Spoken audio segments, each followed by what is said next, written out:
સર્વેનો ખૂબ ખૂબ આભાર.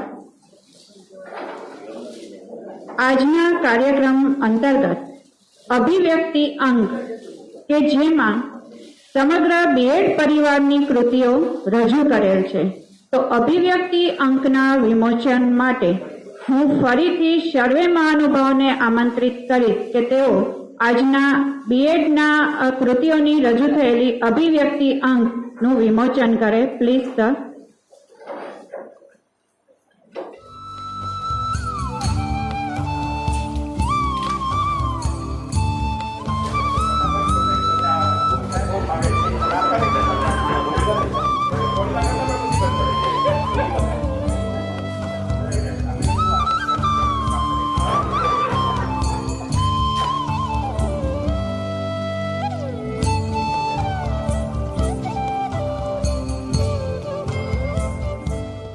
ગાઈડ સંસ્થાના ચેરમેન ડોક્ટર વિરમભાઈ,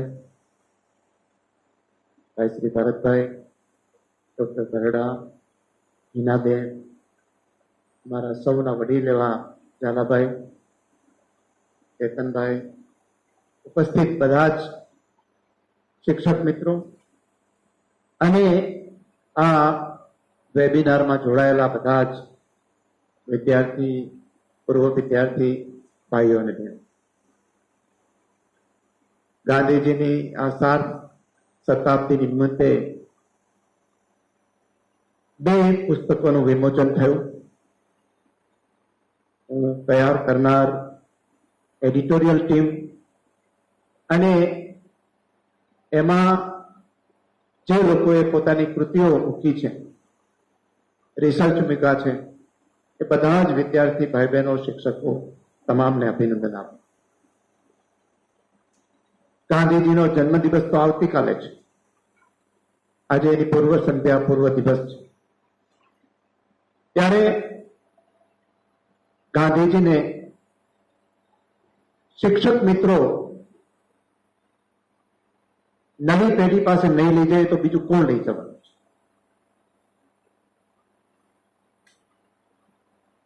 વિદ્યાર્થીઓ, યુવાનો, એનું માઇન્ડ હંમેશા એન્ટી એસ્ટાબ્લિશમેન્ટ હોય છે અને હોવું પણ જોઈએ.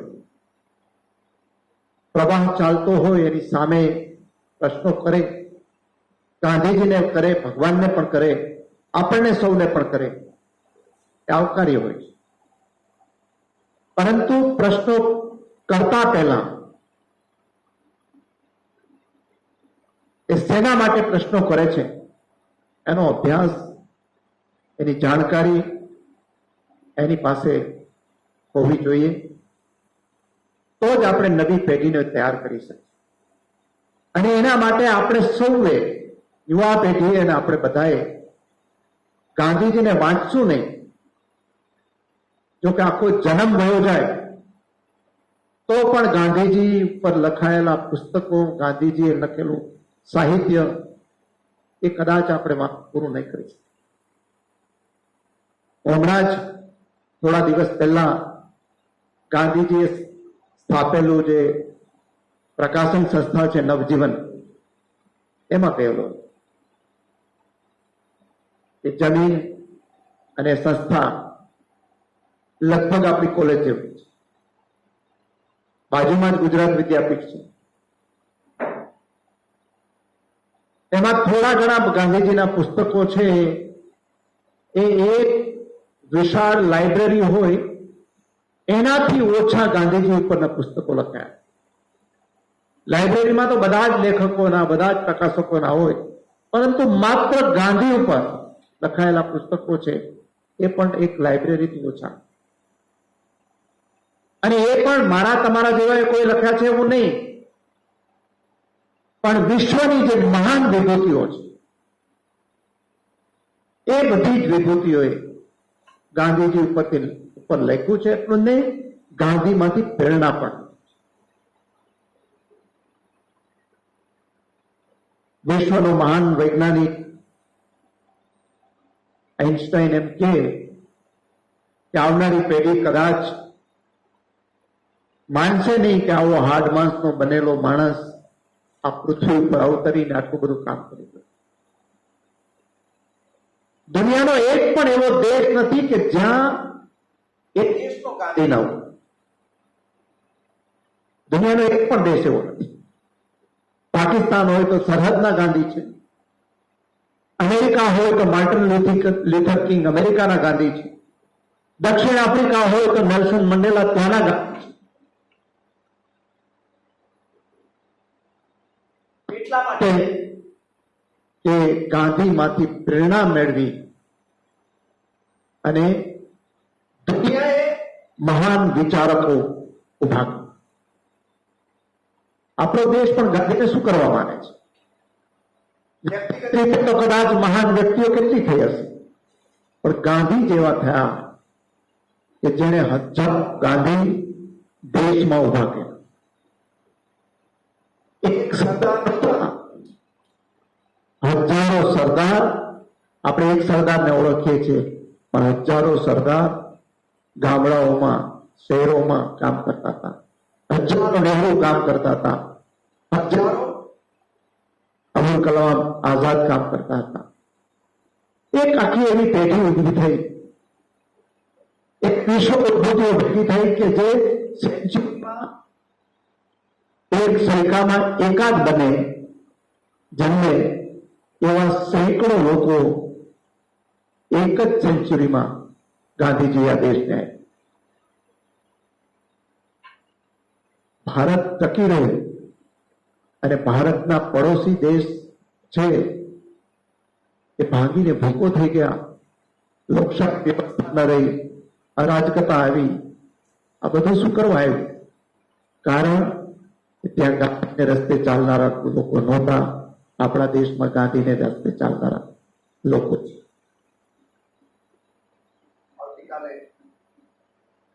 આવતીકાલે બીજું છે.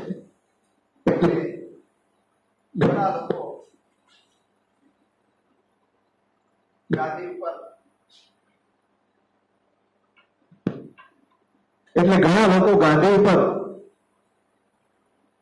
બોલશે, વધારે વાત પણ કરશે.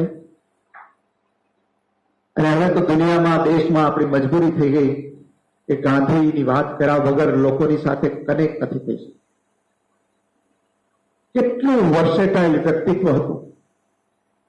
એક વિષય એવો નથી કે ગાંધી એ વિષય ઉપર એક્સપર્ટ ઓપિનિયન ના આવ્યું. હું એક્સપર્ટ ઓપિનિયનની વાત કરું છું. ડોક્ટર વિરમભાઈ બહુ નિષ્ણાત ડોક્ટર છે, પણ તંદુરસ્ત રહેવા માટે ડોક્ટર વિરમભાઈએ પણ ગાંધીને વાંચવા પડે એટલું એને તંદુરસ્ત રહેવા માટે નું જ્ઞાન મેળવ્યું. આપણે બધા બીએડ કોલેજના વિદ્યાર્થીઓ છીએ, પણ એક શિક્ષક કેવો હોવો જોઈએ, વિદ્યાર્થીઓ સાથે કનેક્ટ કેવી રીતે થવું જોઈએ અને શ્રેષ્ઠ શિક્ષક કેમ બનવું જોઈએ એના વિશે ગાંધીજીએ લખ્યું છે. એક ખેડૂત નહોતા, પણ સારામાં સારી ઓર્ગેનિક ખેતી કેવી રીતે કરી શકાય એ ગાંધીજી પાસેથી શીખવું જોઈએ. એ વણકર નહોતા, છતાં સારામાં સારું વણાટ કામ, સારામાં સારું કાતર કામ એને કરેલું હતું. એ સફાઈ કામદાર નહોતા, પણ સારામાં સારા એ સફાઈ કરનારા હતા. ગામડામાં જન્મા નહોતા, પણ ગ્રામ વિકાસ માટે આજે ગાંધીનો આધાર લેવો પડે છે. એ આશ્રમનું જીવન જીવતા હતા, પણ કુટુંબનું જીવન કેવી રીતે જીવવું જોઈએ એ ગાંધી પાસેથી શીખવા જેવું છે. ગાંધીજીના એના પુત્ર વધુને લખેલા પત્રો છે. એ જમાનાની અંદર જ્યારે પુત્ર વધુ એના સસરાની લાજ કાઢીને ફરતા હતા, એની સાથે વાત ન કરી શકાય એ જમાનાની અંદર પુત્ર વધુને એને પત્રો લખ્યા છે. એ પત્રોની અંદર હરિલાલ ગાંધી જે એનો બળવાખોર દીકરો હતો, એની પત્નીને હેરાન કરતો હતો, બળજબરી રાત્રે કરતો હતો, તો એને તાબે ન થવાનું. અને એની પુત્રવધુ પ્રેગ્નન્સી હોય ત્યારે શું ખાવાનું, શું પીવાનું, બાળક જન્મે ત્યારે શું કરવાનું, બાળક જન્મા પછી શું કરવાનું, આ બધા પત્રો ગાંધીજી અને પુત્રવધુને લખ્યા છે. આનાથી વધારે ક્રાંતિકારી માણસ ક્યો હોઈ શકે? ફુલાદી. હજી આપણે આજે પણ સ્ત્રી સમાનતાની વાતો કરીએ છીએ.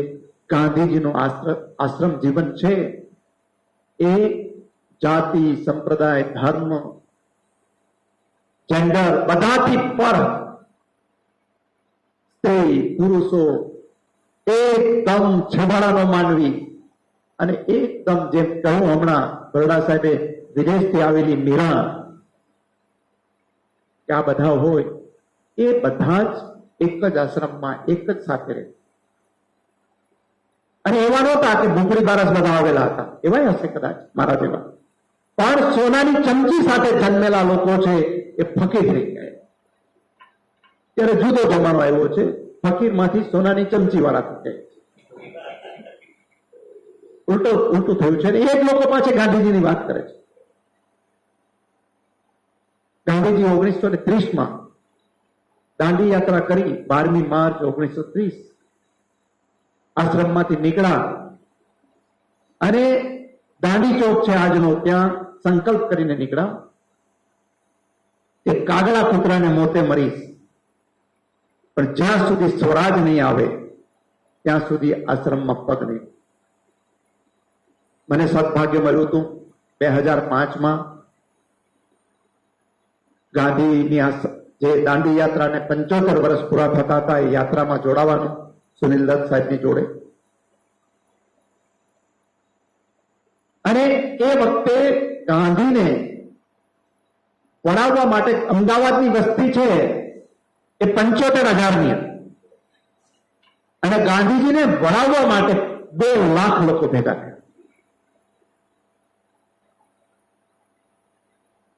આજે લોકપ્રિય થાય છે. મારા જેવા ઘણા લોકો કહે છે લોકપ્રિયતા કેની કહેવાય કે ગાંધીજીની સભાઓ જોવી, એના વિશે વાંચવું. 9મી ઓગસ્ટ 1942 ક્વિટ ઇન્ડિયા મુવમેન્ટની મહાત્મા ગાંધીએ જાહેરાત કરી અને એની ઝાલા સાહેબને ખબર હશે, ગોવાલિયા ટેન્ક મેદાન, આજે તો ઓગસ્ટ ક્રાંતિ મેદાન કહેવાય છે. એ મેદાનમાં અહીંયાથી ચાલીને જનારા લોકો, જે દિવસે ટેલિફોન નહોતો, ટીવી નહોતું, છાપો આવતું નહોતું, સોશિયલ મીડિયા નહોતું, એ લાકડિયા તારથી લોકો સવારે 7 વાગે ગોવાલિયા ટેન્ક મેદાનની અંદર 9 લાખ લોકો ભેગા થયા. આ ગાંધી હતા. અને એ ગાંધીને મળવા માટે વિશ્વની એ વખતની એકેય વિભૂતિ એવી નહોતી કે જે 1930 પછી તો ગાંધી વર્ધામાં રહ્યા સેવાગ્રામની અંદર, એ સેવાગ્રામની અંદર આવ્યા દુનિયાની એકેય વિભૂતિ એવી. ચલો એક પ્રસંગ કહીને મારી વાત પૂરી કરીશ. ગાંધીને બધા એમ કહે છે કે નબળા લોકોને સબળ બનાવ્યા, પણ સબળ લોકો સાથે પણ કેવી વાત થતી હતી.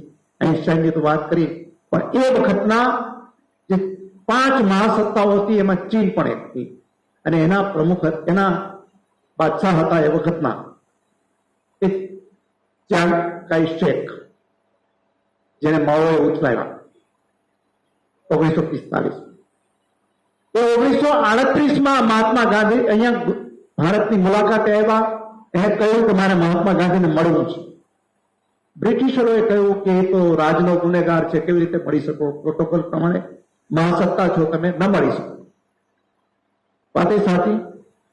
તો કે એમ કરીએ, ઓફિશિયલ પ્રોગ્રામ પૂરો થાય અને મારું પ્લેન ફ્યુલિંગ કરવા માટે કલકત્તા જાય, રોકાય, ત્યારે હું મળું. એટલે ગાંધીજીને સંદેશો મોકલો. ગાંધીજી આજુબાજુમાં જતા મળ્યા. અડધી કલાકનો સમય નક્કી થયો કે અડધી કલાક સાથે ચર્ચા કરીશું. એ ચર્ચા 3 કલાક થઈ અને ચાંગ કાઈ શેકે એની મુલાકાત 24 કલાક લંબાવી દીધી. નાનકડું ભૂતાનનો દેશ હોય ને, એ પ્રોટોકોલ પ્રમાણે એનો પ્રોગ્રામ નક્કી થયો, એમાં ક્યાંય ફેરફાર ન કરે. આજે પણ ચાંગ કાઈ શેકે એ 24 કલાક લંબાવી, 3 કલાકની 3 સેશન થઈ અને નક્કી એવું થયું કે મેડમ ચાંગ કાઈ શેક અને એનો rural development minister Mahatma Gandhi પાસે 1 મહિનો રૂરલ ડેવલપમેન્ટની તાલીમ લેવા આવશે. આ ગાંધી હતા. મારી બધાને વિનંતી છે કે ગાંધીને જરૂરથી વાંચજો. એમાં અસહમત થવાની છૂટ છે. કારણ કે ગાંધીજીએ કહ્યું હતું ત્યારે એને કે મને કોઈ દિવસ ભગવાન માનતા નહીં, મારા હું પણ માણસ તમારા જેવો છું, મેં કેટલી ભૂલો કરેલી છે, ભૂલો કરતો રહ્યો છું અહીંયા. અને વિશ્વની અંદર આજે એના સંદેશાની એ જરૂર છે કે hate the sinner, hate the sin, not the sinner, and love your enemies. આ ગાંધીજીના 2 સંદેશ છે. આપણા જીવનમાં ઉતારીશું તો વિશ્વ શાંતિ આવશે, આપણા દેશમાં શાંતિ આવશે, આપણા ઘરમાં શાંતિ આવશે, પરિવારમાં અને શહેરમાં શાંતિ આવશે. આપ સૌને બધાને શ્રેષ્ઠ શિક્ષક બનો બધા, અને બાળકોને ગાંધીજી વિશે અવગત વધારે કરાવો એવી વિનંતી સાથે આપ સૌને મારી શુભકામનાઓ. જય હિન્દ, જય ભારત. Thank you sir. ગાંધીજીના વિચારો અંગે આપે અમને પ્રેરણા પૂરી પાડી તે બદલ ફરીથી આપનો ખૂબ ખૂબ આભાર સર. શ્રી માલદેવજી ઓડેદરા સ્મારક ટ્રસ્ટના પ્રમુખ શ્રી માનનીય શ્રી ડોક્ટર વિરમભાઈ ગોઢાણીયાને વિનંતી કરીશ કે તેઓ અધ્યક્ષીય ઉદ્બોધન કરે. Please sir. આપણી સંસ્થાના માનનીય મેનેજિંગ ટ્રસ્ટી ભાઈ શ્રી અર્જુનભાઈ મઢવાડિયા, એવા જ આપણા એક્ટિવ ટ્રસ્ટી ભાઈ Shri Bharatbhai Visana, principal of B Ed college doctor બેન હિનાબેન, બીએડ કોલેજના ડાયરેક્ટર મુરબી શ્રી બરડાભાઈ, અહીં પધારેલા તમામ સંસ્થાઓના હેડ, ભાઈશ્રી અમારા જૂના મિત્રો પણ છે. રમેશભાઈ મારી ઉંમરમાં ઘણા મોટા પણ છતાં ઘણા વર્ષનો સંબંધ છે. અમારા મુરબી રમેશભાઈ, અધ્યાપકો, અને વર્ચ્યુઅલી મને કહેવામાં આવ્યું ભીનાબેન તરફથી કે આપણા શિક્ષકો અધ્યાપકો પણ જોડાયેલા છે, અને નહીં તો આવતીકાલે જોડાઈ રહેશે. ફાધર ધ નેશન,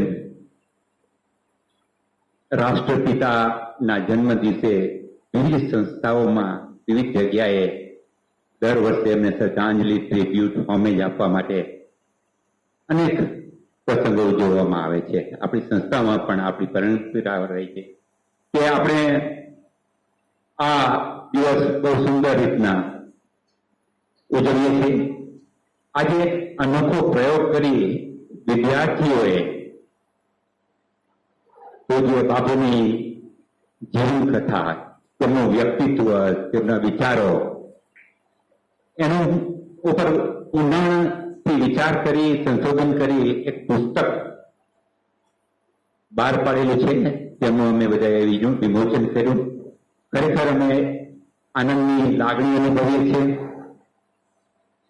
આ હું ગઈકાલે પણ વાત કરતો હતો અને હિનાબેન સાથે મેં પણ વાત કરી હતી કે આ એક ખરેખર અનોખો પ્રયોગ છે, અનોખો અનુભવ પણ દીકરીઓ માટે ને વિદ્યાર્થીઓ માટે હશે કે સંશોધન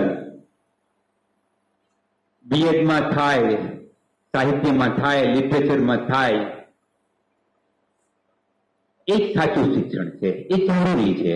અને આ જે વિદ્યાર્થીઓએ લખ્યું છે, મને અગાઉથી આ બુક ચોપડી મળેલી હતી, મેં વાંચ્યું પણ. મેં વડાભાઈને કહ્યું કે મેં ચોપડી વાંચી, એ જ રાતના મેં વાંચી.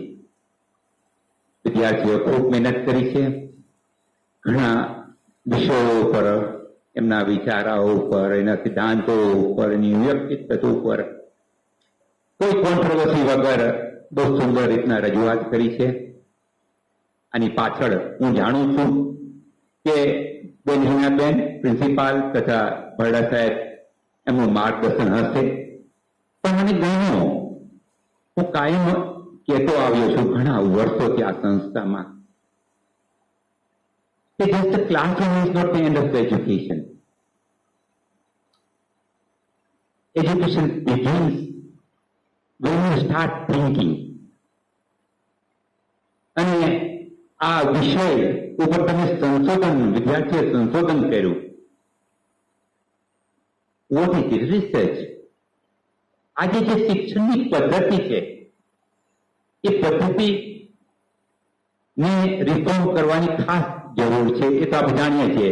અને આજે અત્યારે રિફોર્મ થવાની જે પ્રક્રિયા ચાલુ રહી છે નેશનલ એજ્યુકેશન પોલિસી, એનો મુદ્દો એ જ છે કે બાળકોને વિચાર કરતા કરો. વિદેશના દેશોમાં મને અહીં યાદ છે કે મારી દીકરીને ફાઇનલ યર બીકોમમાં એમને એક સબ્જેક્ટ આપવામાં આવ્યો હતો, ઇટ વોઝ માઇક્રો ઇકોનોમિક્સ. ગભરાઈ ગઈ હતી દીકરી, ત્યાંથી ગોખેલું થોડું હોય, અને પછી કે મારે આ ડિઝર્ટેશન કરવાનું છે. એટલે હું સાથે લાઇબ્રેરીમાં ગયું, ઘણા પુસ્તકો 2 દિવસ સુધી કન્ટિન્યુઅસ ગયા અને ડિઝર્ટેશન મોટું પ્રેઝન્ટેશન કર્યું. પણ તમે વાંચો એટલે અનેક વિચારો આવે, લિંક પકડાય. એટલે એમ કહે છે ને કે we want to stimulate the minds of the students. We want to ignite the mind. Dr. Kalam એ કહ્યું હતું કે what to do is not important. How to do it. How to stimulate that mind. આજે જે ready package જે education આપી દે છે ને, તમે દીકરી નાની છે, તમને કહો છો પીઝા, આજે તમને હાથમાં પીઝા આપી દે છે, readymade to eat is readymade thing. તમે એના પર કોઈ વિચાર ના કર્યો કે એમાં કઈ ઇન્ગ્રેડિયન્ટ શું છે, એ ખાય તો નુકસાન શું થશે, અને તમે એ ખાઈ લો છો. આજે એ વૃત્તિ હોવી જોઈએ કે કોઈ બી વસ્તુ હોય એનો વાય, હાઉ, વેન, વોટ, આ વિષયો ઉપર ચર્ચા કરવી જોઈએ. જો આ ના સ્થિતિ રહે તો માઇન્ડ સ્ટીલ રહે, એમાં કોઈ બ્રેઇન ડેવલપમેન્ટની શક્યતા નહીં. આપણે ક્રિટિકલ થિંકિંગ એક શબ્દ બહુ જ વપરાય છે એજ્યુકેશનમાં. What is critical thinking? Is it thinking beyond your normal thinking? That is critical thinking. તમે સંશોધન કરો, વિચાર કરો, એના ઊંડાણમાં જાઓ, ચર્ચા કરો, ડેલિબ્રેશન કરો, ડિસ્કશન કરો, and that's the real meaning of education. મને બહુ જ આનંદ થયો ઈનાબેન કે તમે આ દીકરીઓને આ પ્રોસેસમાં મૂક્યા. તમે તો કરો જ છો. મને એક ખરેખર આજે ખુશી થશે કહેવાની પણ કે આપણી સંસ્થામાં અર્જુનભાઈ તમે છો તો મારે કહેવું પડશે કે ખાલી માત્ર બીએડ કોલેજમાં તો ખરું હતું, અન્ય કોલેજો અને સંસ્થાઓમાં આ કોવિડ મહામારી દરમિયાન બધાએ એકદમ એક્ટિવ થયું અને ઓનલાઈન એજ્યુકેશન ક્લાસીસ કેરિક્યુલમની પણ સાથે સાથે અન્ય પ્રકારના રિસર્ચ પ્રોગ્રામ પણ ચાલુ કર્યા છે. અને એમની માન્યતા આપણે યુનિવર્સિટી અને ગાંધીનગર સત્રમાં કેતનભાઈ હમણાં જતા રહ્યા નથી, અહીંયા મહિલા કોલેજની પણ આજે આપણે ત્યાં રેકોગ્નિશન થયું છે. આપણી હાજરી 80% હાજરી છે સ્ટુડન્ટ્સની ઓનલાઈન. આ તો ભાગ્યે જ બને. ત્યાં તમારા લોકોની મહેનત છે, તમારું ડેડિકેશન છે. એજ્યુકેશનને સુધારવું હશે તો જેમ ભટ્ટાસાહેબને કીધું પાયામાં આખરે તો શિક્ષણ જ આવશે. તમે ગમે એટલી નીતિ બનાવો, પણ pillars are the students and the teachers. Implementation of the system, of properly regulation is also done by human being. એ તો ઉપરથી તો કોઈ આવવાનું નથી. એટલે શિક્ષણની પદ્ધતિમાં બધા ગંભીર થાય, શિક્ષકો, સ્ટુડન્ટ્સ, પેરેન્ટ્સ, એ અવેરનેસ નો આ એક પ્રયોગ હતો. તમે કનેક્ટ કર્યા. આ કોવિડના જે ગેપ આવી ગયું ને વેક્યુમ, એમાં વિદ્યાર્થીઓને તમે કનેક્ટ કર્યા, સક્રિય કર્યા, વાયબ્રન્ટ કર્યા. થોડું એ લોકોમાં નહીં તો શું થાય કે 9 મહિનાનો ગાળો આવે તો શિક્ષણમાં શું હાલત થાય? Education can not stop. ગમે તે પરિસ્થિતિ, ઇવન વોર વખતમાં પણ education has to go on. That was happening in 1914. How can you stop your brain? એટલે બહુ જ મને આનંદ થયો કે તમે આ દિવસે એક નવી શરૂઆત કરી અને આ વિમોચન કર્યું. ખરેખર મને બહુ જ આનંદ થયો. બીજું આજે જ્યારે ગાંધીજી વિશે બોલવાનું થાય છે ત્યારે મારા માટે તો ડિફિકલ્ટ છે. A man of multi personality, a multi facet, આપણે એને ગુજરાતીમાં કદાચ બહુમુખી કહેતા હશે એવી પર્સનાલિટી, એની વ્યક્તિત્વ. અનેક વ્યાખ્યાઓ અનેક દેશોમાં શિક્ષકોએ, ટીચર્સે, બધાએ, રાઇટરોએ, પોલિટિશિયનએ, સ્ટેટમેનને બધાએ એમને આપી છે. ઘણા તો ત્યાંથી કહ્યું છે કે he was a saint, is a saint, truly. It's ideal, it's ideology, noble ideology જે એમની હતી, આદર્શ જે જીવન હતું, એ આજે વેલિડ છે, આજે રેલિવન્ટ છે. સુસંગત છે ને, સુસંગત છે આજે પણ. રેલિવન્સ ઇઝ ધેર. આઈડિયલ એજ્યુકેશન, આચાર વિચાર, સત્ય બોલવું, જૂઠું ન બોલવું, મોરલ એજ્યુકેશન, વેલ્યુ એજ્યુકેશન, આજે પણ એની ચર્ચા કરીએ છીએ. તો બાપુને એક શબ્દમાં કે એક વાક્યમાં ડિસ્ક્રાઇબ કરો, પણ મને આજે મને કહ્યું કે આ મારે પણ બોલવાનું છે, પાછું એ પણ ગુજરાતીમાં બોલવાનું છે. એટલે મેં ઇંગ્લિશમાં ગૂગલ ઉપર થોડી સર્ચ કરી ગઈકાલે, 3 કલાક બેઠો. મને બહુ સારી વિગતો મળી. ફિલોસોફર, રાઇટર, આ બધું તો હતું જે થિંકર્સ હતા, પણ એક મિસ્ટર રાઇટ, જોન રાઇટ, એ સ્ટેટમેન્ટ મેગેઝિન નીકળતું ઘણા વર્ષો પહેલા, ત્યારે એને બાપુ ગુજરી ગયા હતા ત્યારે એની ઓબ્ચરી એટલે આપ જાણો ને, શ્રદ્ધાંજલિ કે જે કહેવાય હોય, શ્રદ્ધાંજલિ આપી એનો એક્સપેક્ટ મેં વાંચ્યું. બહુ મને ગમ્યું. મને એમ કે હું આજના યુગમાં, 21મા યુગમાં એમના વિચારો રેલિવન્ટ છે કે નહીં, સુસંગત છે કે નહીં, સુસંગત છે કે નહીં, એના વિશે મને કહેવાય. બહુ મજા, મને પકડાઈ ગયું મારું. અને 3 મુદ્દાઓ એમને બહુ સારા લખ્યા છે, જે મને અત્યાર સુધી કોઈ નહીં લખ્યા, વાંચવા જેવું છે.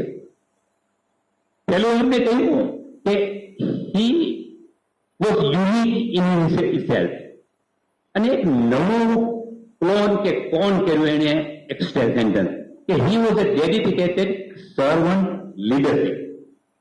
તમે 3 શબ્દો જુઓ, તેમાં ત્રણેયમાં આવી ગયું. સર્વન્ટ એટલે નાનામાં નાના માણસ, ડાઉન ટ્રોડન માણસ, જે માણસને કોઈ બોલાવતું નતું એને એનો હાથ પકડ્યો. સર્વન્ટ એ હુકમ નતા આપતા, એ પોતે એનું આચરણ, એ કામ કરીને આચરણ કરાવતા, પોતે કરતા. એટલે આ ચોપડી તો મને જીવનના, આપણે સત્યના પ્રયોગોમાં લખ્યું છે કે મારું જીવન, એમ કે મારું જીવન એ મારો સંદેશ છે. My life is my message. Why is it કે હું પેલા કરું અને પછી તમે અપનાવો. એટલે ધીસ મેન બહુ સરસ કર્યું, ડેડિકેટેડ, સમર્પણ અને સર્વન્ટ.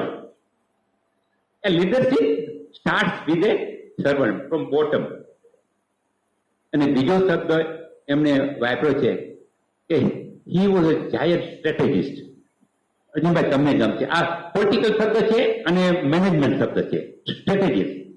તો આ 2 વિષયો પર ક્ષેત્રમાં તમે સ્ટ્રેટેજિકલી ન વિચારો, સ્ટ્રેટેજી તમારી પાસે ન હોય, પ્લાનિંગ ન હોય, લોંગ વિઝન પ્લાનિંગ ન હોય, તો you can not achieve your goal. He was a strategist, a magnificent strategist.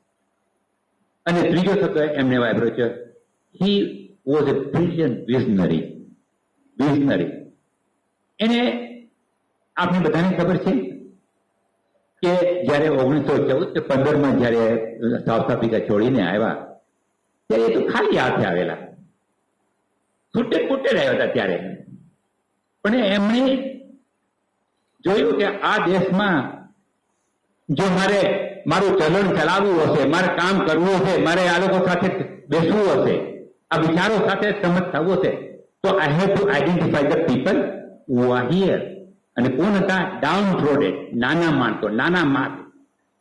એક સાધારણ વ્યક્તિ માસીસને, લાખો માણસોને એની પાછળ આજે ગેલ્વેનાઇઝ કર્યા. ગેલ્વેનાઇઝ શબ્દ બહુ સરસ છે, ઇલેક્ટ્રિફાઈ જેમ કરે ને, ગેલ્વેનાઇઝ એટલે તમે પાછળ તમે એ લોચી માફક કેમ આવ્યા? આ એક ડિબેટેબલ ક્વેશ્ચન છે. આજે એનાથી વિશે પણ સારું બોલતા હતા, એનાથી વિશે બી કરતા હતા અથવા કામ બી કરતા હતા, પણ એ કરી શક્યા અને બીજા કેમ આજે વિશ્વમાં કોઈ નથી કરી શક્યા? Unique example. કારણ કે એને આચરણ, એના સિદ્ધાંતો એ બધા પોતે કર્યા અને પછી બીજાને કહ્યું કે તમે આ અપનાવો. અને વાંચી સ્ટાર્ટેડ કમિંગ ઇન. જેમ અર્જુનભાઈને વાત કરી, લાખો માણસો આજે બી એની ફિલોસોફીને, એના કોન્સેપ્ટને, એમના વિચારોને અપનાવે છે. આજે હજુ પણ his ideas, his philosophy has not died. કોઈ બી દેશોમાં જુઓ તમે, એમનો ઇતિહાસ જુઓ તો ત્યારે આપણા દેશમાં થોડુંક વેક્યુમ હતું, વેક્યુમ ઓફ નોટ લીડરશીપ. ત્યારે એ સમય એવો હતો 1915 ને 45 વચ્ચેનો કે જે ગાંધીજી આવ્યા ત્યારે અહીંયા શું હતું? ધર્મવાદ, જ્ઞાતિવાદ, વાળાઓ, અંદર લડાઈ, political ideology, social ideology, down road 60-70% હતી, ડાઉન રોડ હતી, પુઅર હતી. They were craving for food only, survival. કે ગાંધીજીએ આ વિઝનરી આઈડિયા, આપણે કહીએ ને માણસે આ કોણ શબ્દ કે બ્રિલિયન્ટ વિઝનરી, એમણે જોયું કે સાધારણ માણસોને શું જોઈએ છે. આ નોન વાયલન્સ જે નોન કોઓપરેશન મુવમેન્ટ કરી હતી અહિંસા, એક જમીનની માંગ, ત્યારના માણસોની માંગ, આ વસ્તીની માંગ, આ દેશની માંગ ની સાથે જોડ્યું એ vision. The vision didn't come from sky. એની સ્ટ્રેટેજી એ હતી કે let me get the sufferings elevated from the poor masses. બહુ આપણી તો પોવર્ટી હતી ત્યારે. એટલે પછી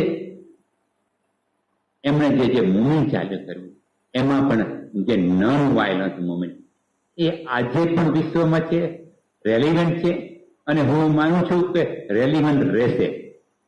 આજે વિશ્વ આખું બળે છે, મિડલ ઇસ્ટમાં તોફાનો છે, મિડલ ઇસ્ટ ખરેખર એક આગમાં અત્યારે બેઠેલું છે.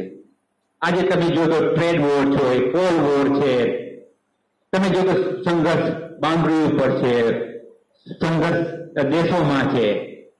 એક બાજુ બે માસીસ વચ્ચે સંઘર્ષ છે, એક ઇકોનોમિકલી હેવ અને ઇકોનોમિકલી નોટ હેવ. આ બધા વચ્ચે આજે પણ જો ફિલોસોફી રેલિવન્ટ હોય તો ગાંધીજીની છે. એટલા માટે કે તમે જો જે ડાઉન ટ્રોડેડ માસીસ છે એમની જીવનની જરૂરિયાત નહીં આપો તો કદી પણ કોઈ સુખી નહીં થાય, દેશ પણ નહીં સુખી થાય. તમે જો પીસફુલ પોઈઝન એટલે તમે જીવો, મને જીવા દો, તમારી બાઉન્ડ્રી છે તમે રાખો અને મારી બાઉન્ડ્રી હું છું. અને વાટાઘાટ, જે ગાંધીજી કહ્યું છે વાટાઘાટ, પીસફુલ વાટાઘાટ છે આપણે વાત. એમણે શું કર્યું? બ્રિટિશ ગવર્મેન્ટ સાથે વાટાઘાટ સાથે નિરાણ કર્યું, શસ્ત્ર નતા ઉપાડ્યા. આજે જયારે દુનિયા બળે છે, આજે વિકટમાં છે, મુશ્કેલીમાં છે, ત્યારે મને એમ લાગે છે કે આજે living with coexistence, peaceful coexistence, એ જ મુદ્દો ગાંધીજીનો જે હતો એ જ આ પ્રોબ્લેમો બધા સોલ્વ કરી શકે. બીજું આપો જ મુદ્દો શિક્ષણનો મુદ્દો જોઈએ તો બાપુજીને યાદ જ કરવા પડે. તમે જોયું હશે કે જે નેશનલ એજ્યુકેશન પોલિસી છે એમાં જે શરૂઆતના મુદ્દાના છે, બેઝિક એજ્યુકેશન,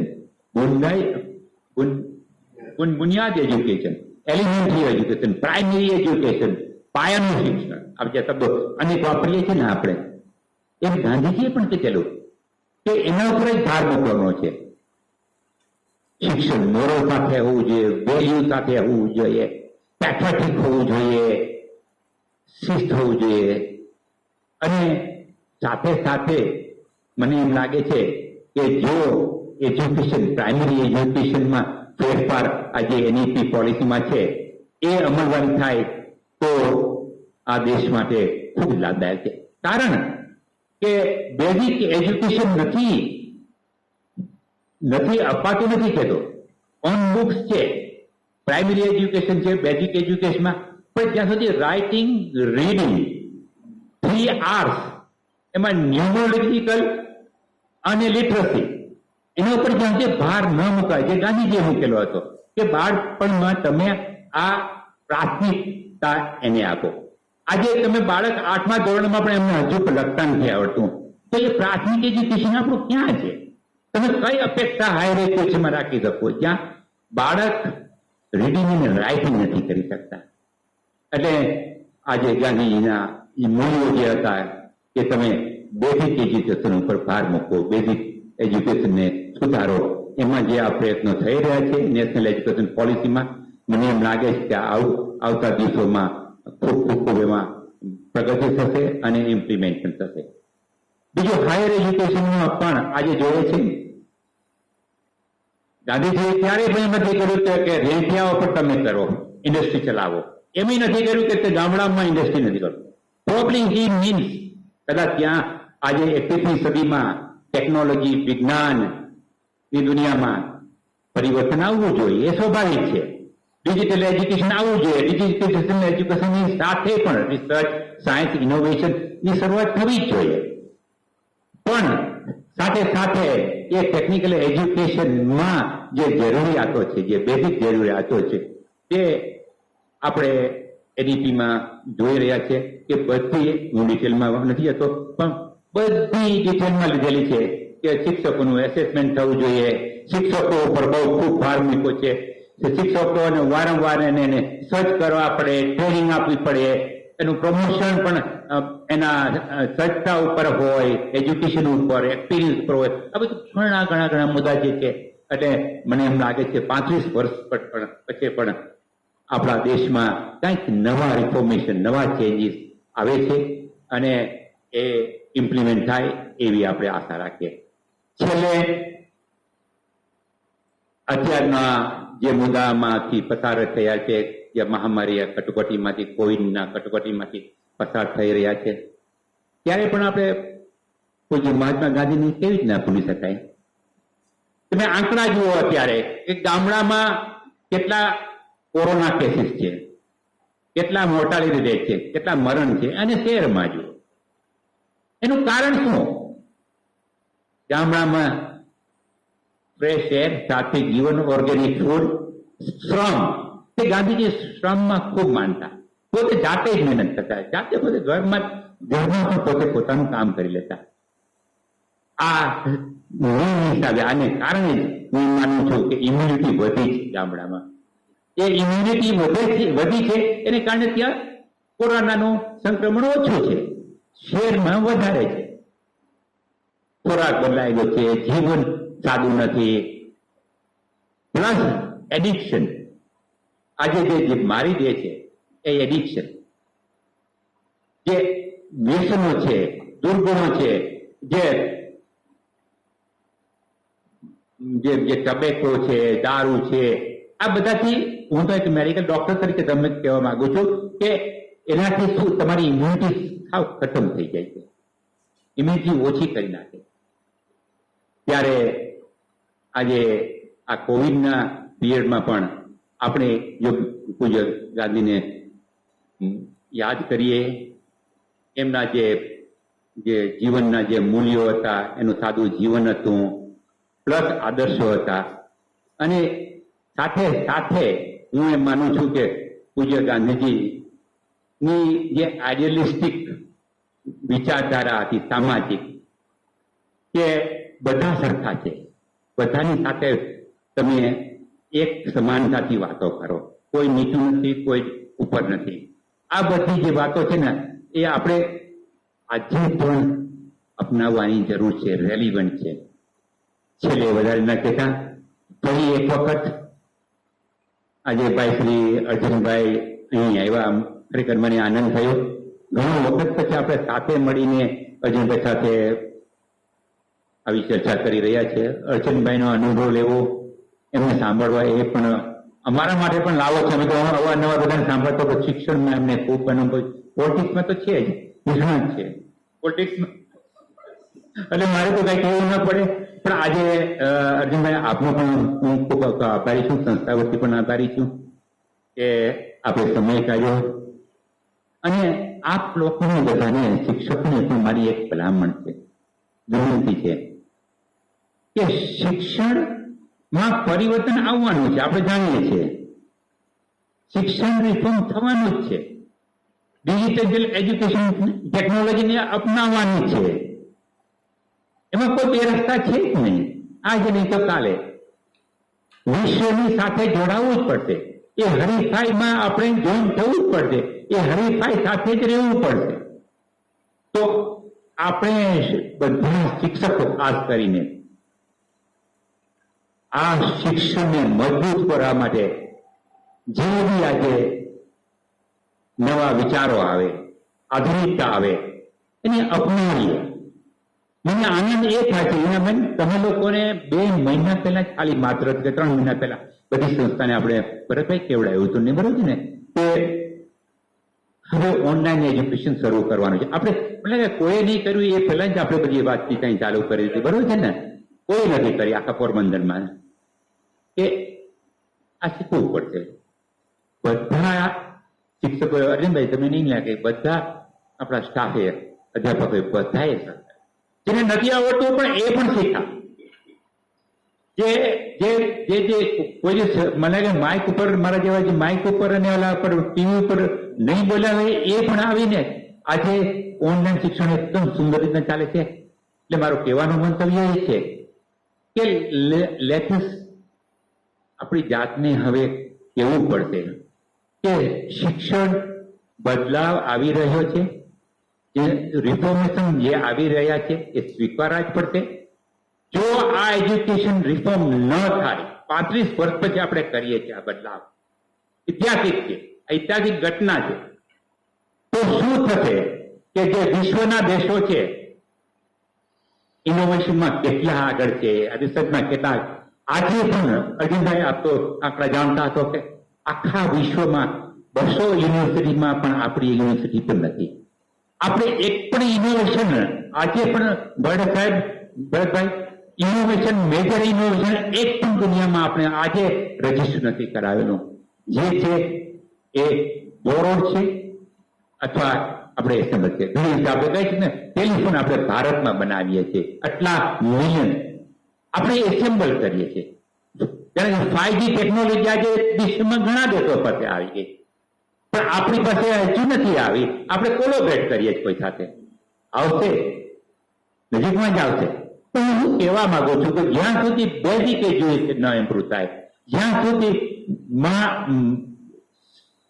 જે વિદ્યાર્થીઓ ગંભીર ન થાય, મા બાપો ગંભીર ન થાય, શિક્ષકો ગંભીર ન થાય, સર્જ ન થાય, અને આ કન્ટિન્યુઅસ પ્રોસેસ છે. It is two go on. Education is A moving process. આપણે શું કર્યું આ 35 વર્ષ સુધી 1942 નું જે ચરિત્ર બ્રિટિશના વખતનું જે સિલેબસ હતું એ કન્ટિન્યુ રાખ્યું. પણ તમે જોયું હશે કે એ પછી આ 35 વર્ષમાં, ભૂલી જાઓ 35માં, આ 10 વર્ષમાં પણ વિશ્વમાં કેટલા ચેન્જીસ છે વિશ્વમાં. આજે કઈ હરીફાઈમાં આપણે ઉભી શકીએ છીએ?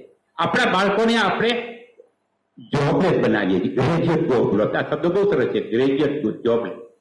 ગ્રેજ્યુએટ બનાવીએ, સર્ટિફિકેટ આપીએ, ડિગ્રીઓ આપણે છે, પણ જોબલેસ છે, સ્ટ્રીટમાં ઉલટાનું નુકસાન કરીએ છીએ.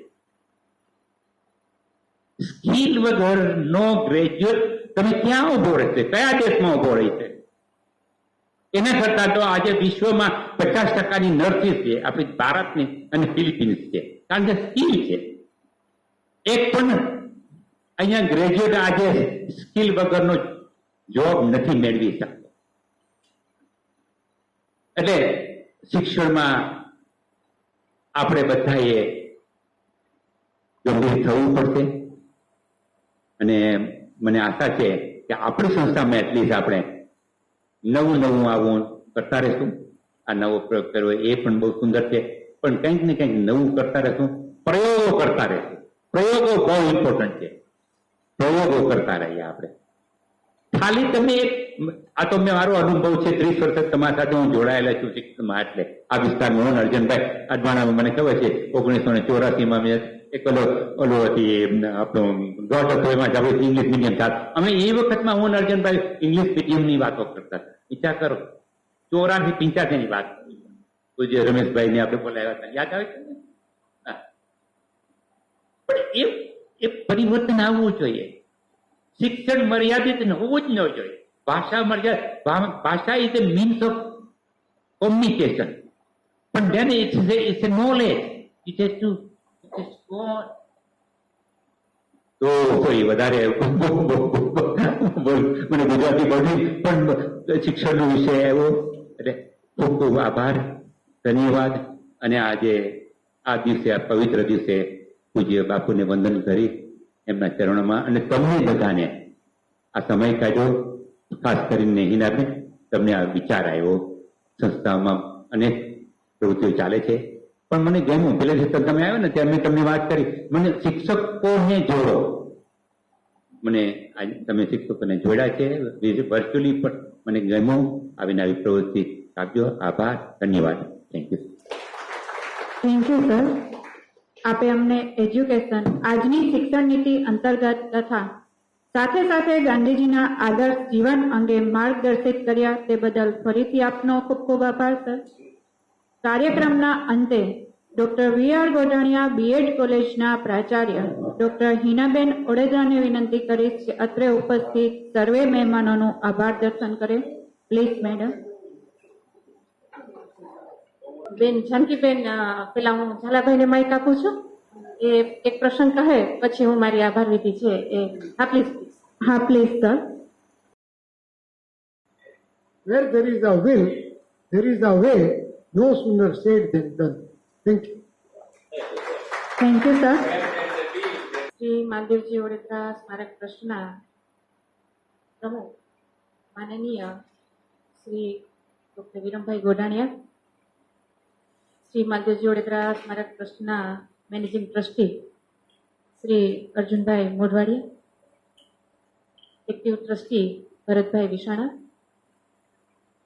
આજે આપણી વચ્ચે ઉપસ્થિત છે ઝાલાભાઈ, બીબીએ બીએસડબલ્યુના ડાયરેક્ટર ભૂમિકાબેન તન્ના, કેતનભાઈ શાહ અને બીએડ કોલેજના ડાયરેક્ટર ભરણાસિંહ.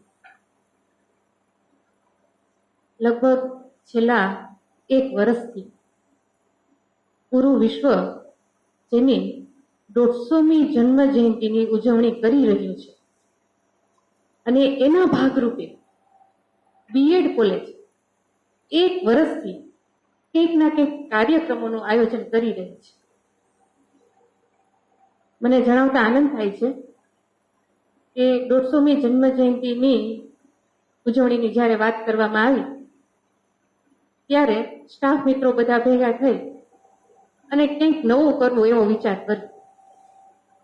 ચિત્ર સ્પર્ધા, નિબંધ સ્પર્ધા, વક્તૃત્વ સ્પર્ધા, આ સિવાયનું કંઈક. આ તો કરીએ જ, પણ આ સિવાયનું કંઈક.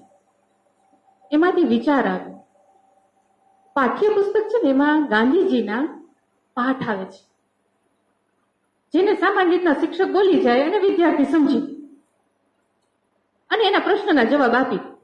અને પોરબંદરના વિદ્યાર્થીને જો પ્રશ્ન પૂછવામાં આવે કે ગાંધીજીના પિતાનું નામ શું હતું અથવા તો ગાંધીજીના જન્મસ્થળ શું હતું, એટલે રાજી રાજીના રહે. સામાન્ય રીતના આવા પાઠોનું ભણતર થાય, વિદ્યાર્થી જવાબ આપે અને વાર્તા પૂરી, એટલે કે પાઠ પૂરી. એટલે બધા શિક્ષકો આ બેઠા જ છે. હવે બધા ભેગા થઈ કે આની ઉપર કંઈક નવું કરીએ, કંઈક ઇનોવેટિવ કરીએ. ઇનોવેટિવ નાનું એવું ઇનોવેશન છે સર આપણું, કે આ પાઠ્યપુસ્તકના જેટલા પણ લેસન આવે છે ને એની ઉપર એક ડ્રામાની રજૂઆત. અને જણાવતા આનંદ થાય છે કે આપણે એનું પાલન પણ કર્યું.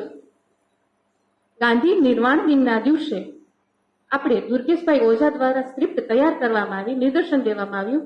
અધ્યાપક મનીષાબેન ઓડેદરાએ પણ એમાં સહ નિર્દેશક તરીકે કામ કર્યું અને ખૂબ સારું નાટક, જેમાં કલાણ સાહેબ છે એમના અધ્યક્ષ સ્થાને રજૂ રહ્યા અને રજૂઆત કરી. વિરમભાઈ, ભરતભાઈ પણ ઉપસ્થિત, આપ સર કોઈ કારણોસર ઉપસ્થિત નહોતા રહી શકે. પછી એક સેમિનારનું આયોજન કર્યું કે જેની અંદર વિદ્યાર્થીઓ પુસ્તકનું વાંચન કરે વાંચન કર્યા બાદ ખાલી ગેલી ભાષામાં જેવું આવડે એવું રિસર્ચની કોઈ ફોર્કોમાં ન આવડે છતાં બી કંઈક નિબંધ લખે કંઈ પણ લખ અને પછી એને આપણે રિસર્ચની જેમ મઠારી અને એની ફલશ્રુતિ સ્વરૂપે આપણી પાસે ડ્યુએટ પેપર સ્ટુડન્ટ જોઈન્ટ કરે.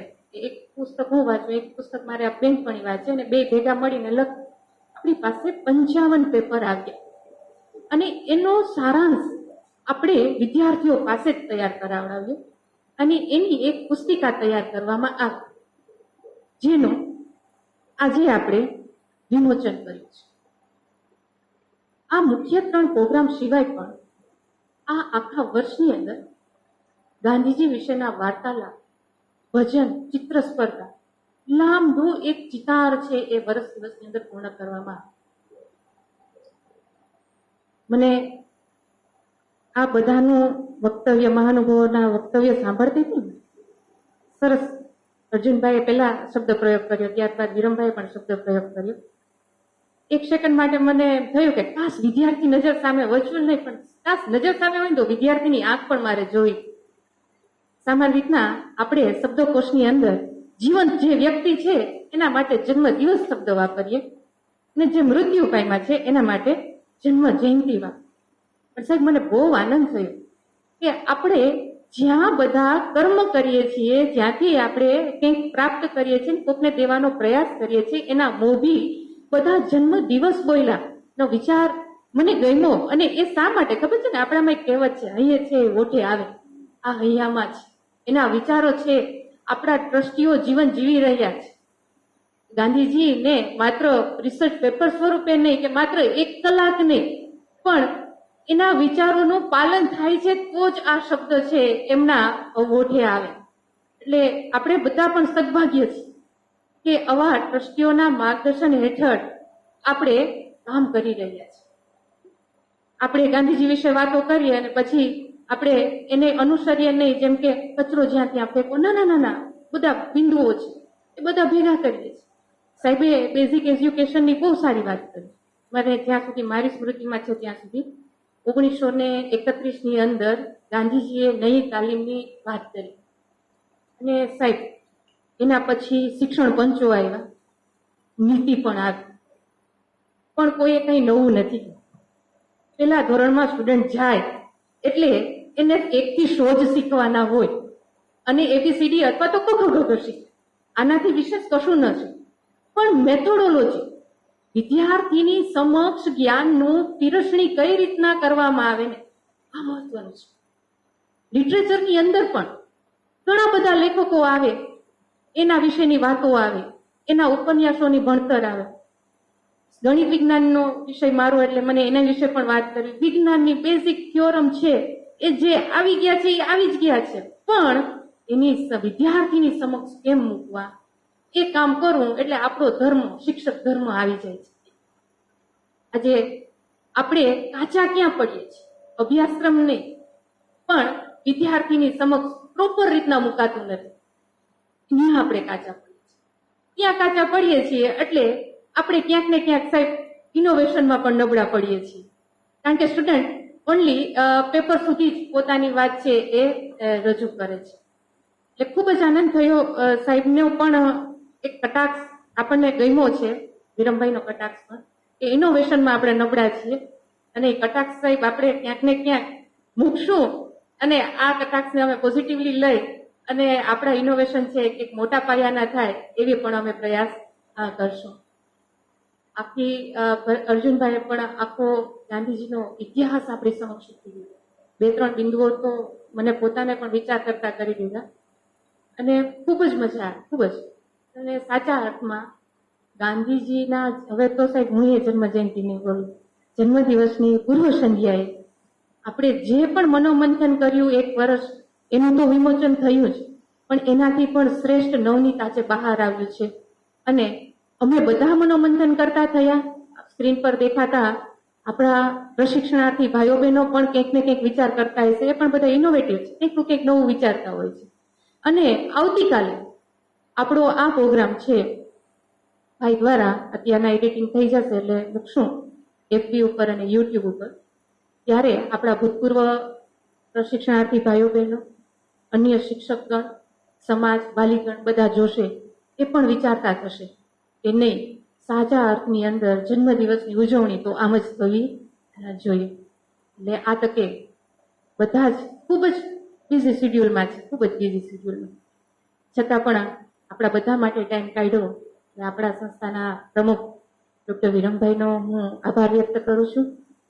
અર્જુનભાઈ મોઢવાડિયા ઘરડાસરે વાત કરીએ એમ ગુજરાતની આખી ધુરા સંભાળી રહ્યા છે અને એ વ્યસ્તતામાંથી ટાઈમ કાઢીને આપણી વચ્ચે ઉપસ્થિત થયા છે અને માત્ર ઉપસ્થિત નહીં, આપણને વિચાર કરતા પણ કર્યા છે.